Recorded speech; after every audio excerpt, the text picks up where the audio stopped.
हरिओम मित्रों। कई लोग मासिक डेट को लेकर प्रश्न रखते हैं कि डेट के अनुसार उनके लिए गर्भधारण कैसा रहेगा और क्या सही रहेगा। तो इस विषय की आज हम आपको कुछ जानकारी देंगे कि कौन सी मासिक डेट जो आती है तो उसके दिन तिथि और समय के अनुसार कौन सा समय आपके लिए अच्छा बन रहा है। और देखिए, जैसे कुछ लोग प्रेग्नेंट हो जाते हैं, जैसे 1 2 3 महीने का गर्भ हो गया है और क्या योग हो रहा है संतान के लिए, तो उसके लिए जैसे मासिक डेट में योग नक्षत्र का प्रभाव क्या था और पति या पत्नी किसी की डेट ऑफ बर्थ या फिर दोनों की जन्म तिथि आवश्यक होती है देखना। उसमें लग्न पंच भाव देखा जाता है कि लग्न पंच भाव में किस संतान के कारक ग्रह योग आपके लिए हैं, और कुछ अन्य डिटेल्स देखने के बाद ये गणना की जाती है कि क्या योग संतान का बन सकता है। इसके लिए व्यक्तिगत रूप से व्हाट्सएप पर संपर्क करना आवश्यक होता है, तो तभी आपको उस संबंध की जानकारी दी जा सकती है।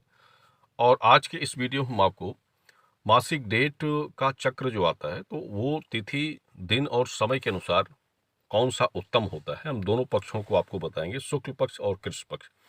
और यहाँ हम पहले तिथि की बात करते हैं। देखिए, शुक्ल पक्ष में अगर किसी की डेट जो है प्रथम, यानी प्रथम तिथि, और दिन जो इसमें बनेगा रविवार और इसके बाद सोमवार, ये दिन होता है। यानी प्रथम तिथि में इस दिन में अगर किसी की डेट आ रही है और समय इसका दिन 12 से, यानी 12 PM से 8 PM आप रख सकते हैं। ये समय सबसे अच्छी होती है मासिक डेट आने की। इसके बाद शुक्ल पक्ष में द्वितीया तिथि हो गई।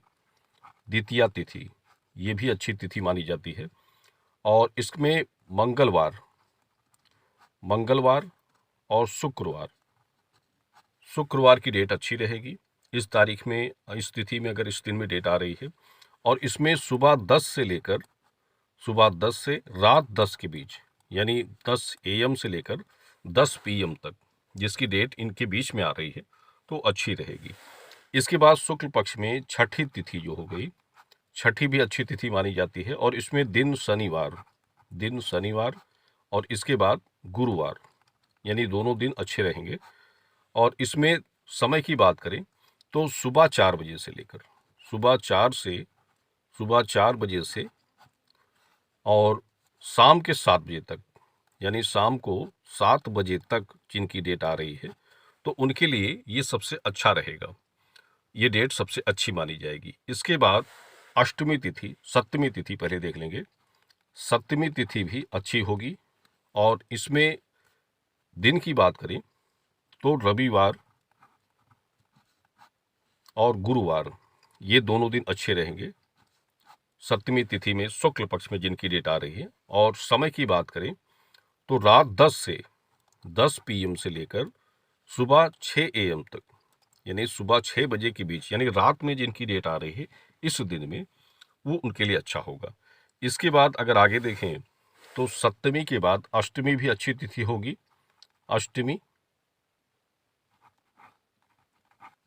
अष्टमी भी अच्छी तिथि मानी जाएगी। और इसमें अगर किसी की डेट सोमवार के दिन, यानी सोमवार को आ रही है और या फिर मंगलवार को आ रही है, तो ये डेट भी अच्छी मानी जाएगी। और इसमें समय जो रहेगा वो रात में 12 AM से, यानी रात की जो तारीख 12 के बाद बदलती है, 12 के बाद दिन 12 PM तक जिनकी डेट आ रही है वो सबसे अच्छी मानी जाएगी।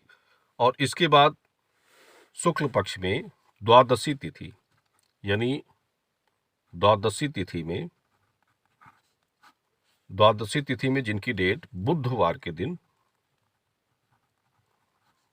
के दिन और इसके बाद शुक्रवार, यानी इन दोनों दिनों में जिनकी डेट आ रही है, और समय इसमें 8 बजे से लेकर, सुबह 8 AM से लेकर 10 PM तक, यानी रात 10 बजे तक जिनकी डेट आ रही है वो सबसे अच्छा रहेगा।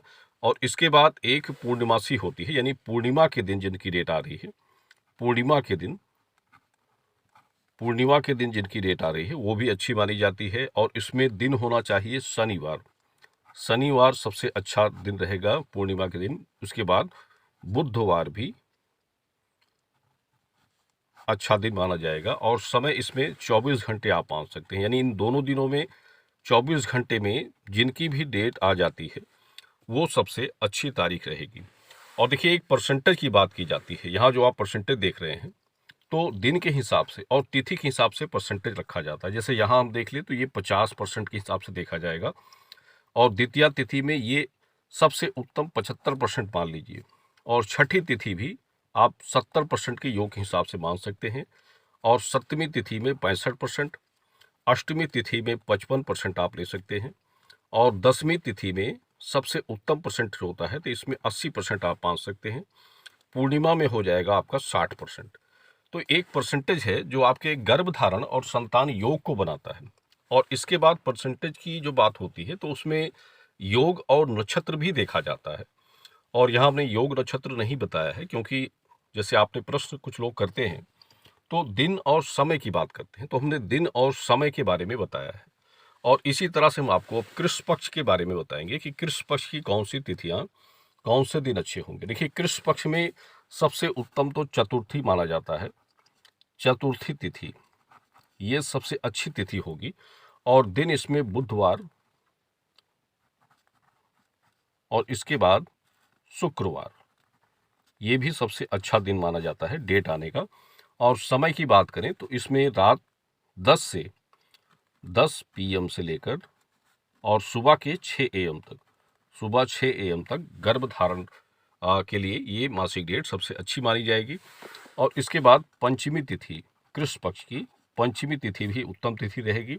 इसमें शनिवार का दिन और इसके बाद सोमवार का दिन, ये दोनों दिन सबसे प्रभावशाली रहेंगे इसमें जिनकी डेट आ रही है। और इसके बाद इसका जो समय रहेगा वो दिन 12 बजे से, यानी 12 PM से लेकर और रात 10 PM तक, यानी इसके बीच जिसकी डेट आ रही है वो सबसे अच्छा रहेगा। और इसके बाद पंचमी के बाद नवमी तिथि, ये सबसे अच्छी रहेगी कृष्ण पक्ष की। और इसमें दिन की बात करें तो रविवार और इसके बाद गुरुवार, ये दोनों दिन अच्छे रहेंगे। समय की बात करें तो सुबह 6 बजे से लेकर 6 AM से लेकर रात 8 PM तक, यानी रात 8 बजे तक जिनकी डेट आ रही है वो सबसे प्रभावशाली रहेगी। और इसके बाद अगर देखें तो नवमी के बाद 10वीं भी सबसे अच्छी तारीख मानी जाती है तिथि के हिसाब से। और इसमें दिन मंगलवार और इसके बाद बुधवार,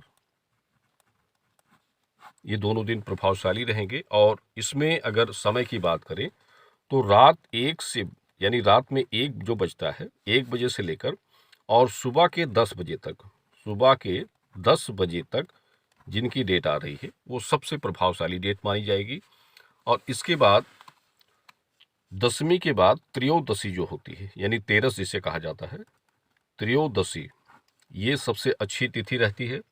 और इसमें एक दिन सिर्फ उत्तम रहेगा, रविवार 13 के दिन सबसे अच्छा माना जाता है। इसमें जो समय होगा ये आप 24 घंटे मान सकते हैं, यानी 24 घंटे की डेट इसमें जो आती है वो अच्छी रहेगी। और देखिए, ये कृष्ण पक्ष में सिर्फ 5 दिन ही हमें योग्य लग रहे हैं। और इसके बाद जैसे अमावस्या की कुछ लोग प्रश्न करते हैं, तो अमावस्या के डेट में भी गर्भ धारण किया जा सकता है, लेकिन परसेंटेज की बात करें तो कम औसत दिया जाता है। और यहाँ कृष्ण पक्ष की परसेंटेज की बात करें तो इसमें कृष्ण पक्ष की इस डेट के परसेंटेज आपको 75 यहाँ मिलेगा। चतुर्थी में, पंचमी में 70%, नवमी तिथि में आपके लिए हो जाएगा 80%, 10वीं तिथि में जिनकी डेट आ रही है तो उनके लिए हो जाता है 85%, और त्रयोदशी में जिनकी डेट आ गई वो 95% का योग सबसे अच्छा रहेगा। तो देखिए, कृष्ण पक्ष में डेट आने से आपको शुक्ल पक्ष का समय अधिक मिलता है। जितने ही लास्ट कृष्ण पक्ष में डेट आ रही है तो उनके लिए शुक्ल पक्ष के सभी दिन अच्छे मिलते हैं गर्भधारण के लिए, तो इसलिए उनकी परसेंटेज औसत बढ़ जाती है।